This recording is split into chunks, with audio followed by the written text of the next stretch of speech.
महानगरपालिका निवडणुकीच्या वातावरणात आता एक पुण्यामधून मोठी खळबळ उडाल्याचं पाहायला मिळत आहे। पुण्यामध्ये राजकीय वातावरण तापल्याची बातमी समोर येते। दरम्यान महानगरपालिकेला फक्त 2च दिवस मतदानाला उरलेले आहेत। त्यातच आता वेगवेगळे प्रकार समोर येत आहेत। कुठे पैशांची पाकिटं देऊन मतं विकत घेतली जात आहेत। हा प्रकार समोर आल्यानंतर आता पुण्यामधून अशीच एक नवीन बातमी समोर येते। पुण्यामध्ये एका महिला उमेदवार लोकांची मतं विकत घेत असल्याचा प्रकार समोर येतोय। मात्र ही मतं पैशांनी नाही तर चांदीच्या वस्तू देऊन मतं विकत घेत असल्याचा प्रयत्न केला गेलाय। पुण्यातील प्रभाग क्रमांक 30 मधील हिंगणे होम कॉलनीमध्ये शिक्षकांना सोबत घेऊन अजित पवार यांच्या राष्ट्रवादी काँग्रेस पक्षाच्या उमेदवाराने हा प्रकार केलेला आहे।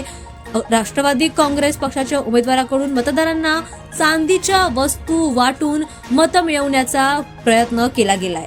हा आरोप भाजपाने केलाय। या प्रकरणी आता वारजे पोलीस ठाण्यामध्ये गुन्हा दाखल करत यावर आता कारवाई देखील सुरू करण्यात आलेली आहे। पुण्यातील हिंगणे होम कॉलनी कर्वेनगर भागामध्ये राष्ट्रवादी काँग्रेसकडून मतदारांना लालच दाखवून चांदीचे जोडवे महिलांना वाढण्याचा प्रकार आता या ठिकाणी घडलाय। हा प्रकार घडल्यानंतर आता राष्ट्रवादीच्या उमेदवार संगीता बराटे यांच्यावर गुन्हा दाखल देखील करण्यात आलाय। या घटनेचा जाहीर निषेध भाजपाच्या वतीने करण्यात आलाय। भाजपाने यावर कारवाईची मागणी केल्याचं देखील म्हटलेलं आहे। कारवाईची मागणी भाजपकडून होते। दरम्यान आजच नालासोपाऱ्यातून भाजपाने पैसे वाटल्याचा आरोप देखील केला गेला होता।